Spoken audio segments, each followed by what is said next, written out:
Hi guys, good morning po sa ating lahat mga ka-idol. Pag-uusapan po natin mga ka-idol yung larawan na yan nasa screen. Pero syempre, bago natin yan pag-uusapan, kung bago ka pa lang sa aking Facebook page, huwag mong kakalimutan na i-click ang follow button dito sa baba para lagi kang updated sa lahat ng mga tutorials video ko na i-upload dito. And syempre, dahil dyan, hindi na po natin papatagalin. Kung makikita nyo po mga ka-idol yung larawan na yan mga ka-idol, ang date po niyan mga ka-idol is April 17, 2022. Ibig sabihin mga ka-idol, 1 year and 5 months na. Ngayon lang po siya mga ka-idol nagkaroon ng copyright claim. Kung mapapansin niyo mga ka-idol, sabi niyan mga ka-idol sa taas, your video is mute in certain countries where Meta does not have music rights. So mga ka-idol, dati yung music na ginamit ko dyan ay wala naman naging problema. Grabe mga ka-idol, no? Sobrang tagal na. Mahigit 1 year na, pero bakit ngayon lang karoon ng violation? So, dito ko mga ka-idol nagulat. Kaya, mga ka-idol, like ko ina-advise na mas maganda, sarili nyong boses, sarili nyong video ang gamitin nyo. Kung meron man kayong gagamitin na mga reaction video, mas maganda na kayo pa rin ang mangingibabaw sa video na yan. Kasi mga ka-idol, kung magre-reaction video po kayo, at ang nangingibabaw pa rin po mga ka-idol doon sa video, yung video na pinagre-reactan nyo, possible po mga idol ay magkaroon po kayo ng violation pa rin na limited originality of content. Pero kung ako papapiliin yung mga idol, mas maganda sarili natin video. Kasi content creator nga eh. Sabing content creator, kailangan nag-create ka ng mga video mo.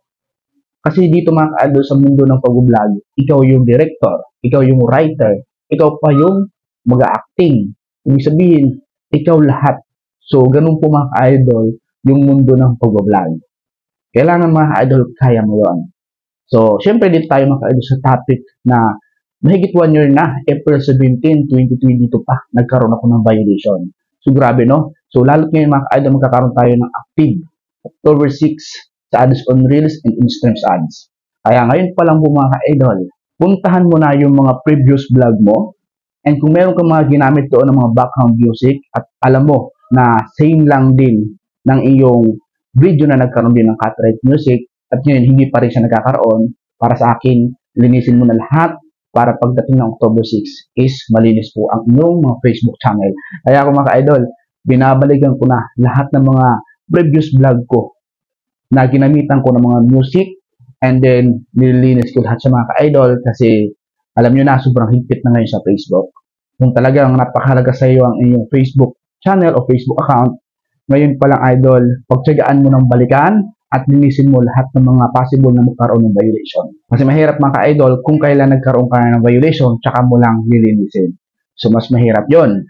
May kaakibat yun mga ka-idol na kalungkutan. Kaya sa lahat ng mga nag-vlog, bigyan nyo ng time para balikan yung mga previous vlog nyo and then i-delete nyo na yung mga possible na magkaroon pa ng violation. Nang sa ganun po mga ka-idol, ay hindi po magkaroon ng problema ang ating mga Facebook channel. Ito po mga idol ay paalala bilang isang coach nyo dito sa ating Facebook page. Nasa ganun po mga idol, lahat po tayo magtagumpay sa larangan ng pag-vlog. So, yun lang mga idol. Sana nagkaroon po kayo ng idea sa video ito. At kung nagkaroon ka ng idea, huwag mong kakalimutan na i-share ang video ito na sa ganun. Magkaroon din po ng idea ang inyong mga Facebook followers, Facebook friends, kapamilya nyo. And syempre, huwag mong kakalimutan na i-click ang follow button dyan sa baba para lagi kang updated sa lahat ng tutorials, video ko na i-upload dito. So, yun lamang po. God bless po sa atin.